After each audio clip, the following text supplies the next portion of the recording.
Hi guys, this is Brittany. This is my post for Module 4 in response to all of your amazing posts. I'm going to start with Miss Daniela. I really appreciated your mentioning of the UNC representative earning an award for her work with the LGBT community. Just being a distance ed student, not really getting a lot of information unless I seek it out personally. I really appreciated hearing that and love, like you said, how it works so well with the chapter that we're reading.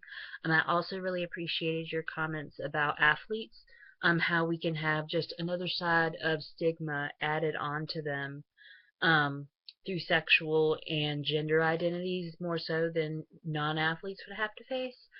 Just being an athlete, and I'm going to show my ignorance here. The athlete that just came out, I think he was with football. I'm so sorry if he wasn't. um, but coming out and really giving a voice to others in sports in general, not just in his sport, which is hopefully football.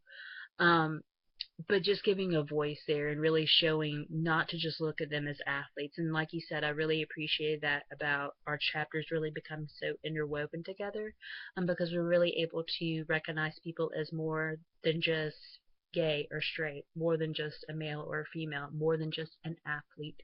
I'm getting to see that whole person and all those identities coming in together. But I do agree that for athletes, it can definitely be a challenge, since you kind of have, especially I think more so for men, or in a different way for men, I should say. Just with like with football, you think very masculine people to play that sport, and we need to really recognize that there are people beyond that, and they're individuals, and variety is the spice of life, and so we really need to embrace that and really enjoy and rejoice in that. To the end, Adam, I really loved your mention of the sensitivity training. It sounds like that definitely helped you not only work with students, but understand a lot of these mentionings in the chapters as well.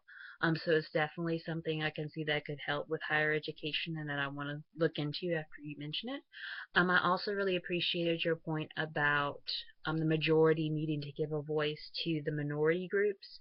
I definitely see that. I feel like that's a positive that's come about, I feel like especially this year, with just all the laws being passed to progress the minority groups.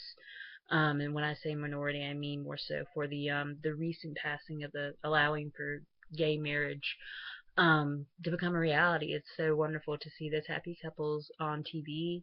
And just to see that, and I feel like more people are kind of standing up and giving a voice to that. So I love to see that. Um, and Laura, I loved in relation your question about should medical care cover the transgender surgery. I definitely feel like it's an amazing question and one that should definitely open up to discussion. I know for me personally, it would really be on a case by case basis. I know that the transgender would have to go through a lot of pre-screening first for any surgery because it is a big step, but one that they do feel like is important to their transition. So that would be a part of it. But like I said, just a case by case basis, and I don't have an answer. But I think it's an amazing question and one that should be asked, and not one that should be ignored or kind of cut black and white. On either side of the fence, I think it's definitely something that's worth a discussion about. Um, and I also really just appreciated your other points. You just really had a great consciousness of the chapter. Sam, I loved your hair, and I'm very jealous of those swipes in between the videos.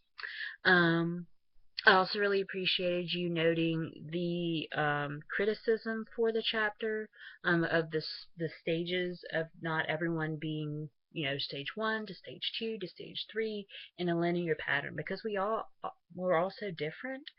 We don't all go through stages linearly, and we don't all go through stages in the same way.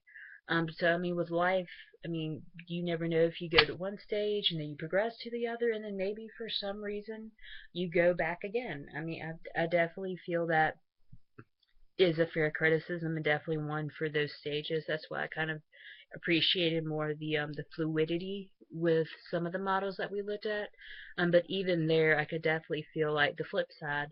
of someone who, felt more of the linear progression of not being able to really follow, of it being so fluid, of, well, where exactly does that leave me type thing. So I really appreciated both points. But I really loved all your mentionings really, all of your videos, all of your opinions. They were really, really great as always. So I can't wait to hear from you guys again. Hope you have a great week.